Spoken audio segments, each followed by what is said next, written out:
São Paulo registra bom movimento em bares no primeiro dia de reabertura sem restrições. Repórter Fernando Martins. A Ana Clara veio de Goiânia e está há apenas 2 dias em São Paulo. Ela quis visitar a região da Vila Madalena, conhecida pelos animados bares e restaurantes. A estudante de psicologia é uma das várias pessoas que aproveitou a terça-feira, primeiro dia em que todas as restrições de horário e capacidade foram suspensas no estado desde o início da pandemia.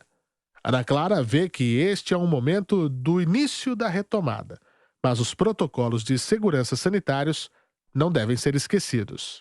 Não vou falar que me preocupa um pouco, claro que preocupa, mas as vacinas começaram a dar um impulso muito grande, então eu acho que é um momento que talvez esteja melhorando um pouco, né? E essas medidas têm que ser tomadas até pelo menos o final do ano que vem, né? Senão a gente vai viver num fecha e abre, fecha e abre. A terça-feira registrou movimentação nos bares e até a temperatura colaborou para isso. Nem parecia uma noite de inverno bem no meio da semana.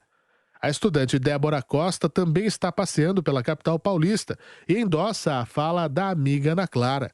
Para ela, o melhor é preferir espaços sem aglomeração. Não é o momento de curtir, na verdade. Eu acho que a gente ainda tem que ter muito cuidado.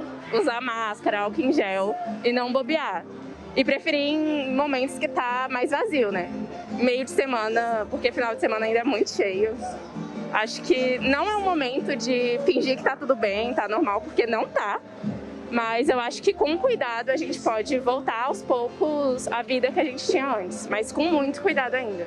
A opinião de Débora é a mesma da Sociedade Paulista de Infectologia. A entidade divulgou nota manifestando preocupação sobre a flexibilização feita pelo governo do estado. No texto, a diretoria diz que a abertura deveria ser mais gradual e lenta por conta dos riscos trazidos pela variante Delta, que é 2 vezes mais transmissível. O governador de São Paulo, João Dória, disse que o uso de máscaras vai continuar obrigatório pelo menos até o dia 31 de dezembro. O uso de máscara será continuamente obrigatório até o final desse ano. Quero já aproveitar para dar essa notícia aos meus colegas jornalistas. Até o final do ano, nós estaremos utilizando máscaras. Mesmo a partir de novembro, quando entraremos numa nova fase de flexibilização, as máscaras continuarão sendo obrigatórias. Aqui na Vila Madalena, no entanto, a expectativa vai ficar guardada um pouco até o final de semana, período em que as pessoas saem de casa com mais frequência. Será o primeiro termômetro com tempo livre para a abertura dos estabelecimentos desde o início da pandemia, ou seja, há praticamente 1 ano e meio. A cidade de São Paulo alcançou ontem a marca de 100% da vacinação da população adulta maior de 18 anos, com pelo menos uma dose ou com a vacina de dose única. Segundo a Prefeitura, mais de 9.248.000 pessoas foram imunizadas na capital paulista. A decisão do governador João Dória de aumentar as flexibilizações nesse momento em que há uma grande parcela da população paulista vacinada com a primeira dose, mas ainda não com a segunda dose, foi uma decisão política mais do que científica. A maior parte do centro de contingência, aquele grupo de especialistas que assessorava o governador, era contra o aumento das flexibilizações e o governador, inclusive, dispensou aí boa parte do grupo. Ele reduziu, enxugou esse grupo de cientistas porque, de fato, ali já não estava sequer mais adotando ali o que esses cientistas estavam dizendo.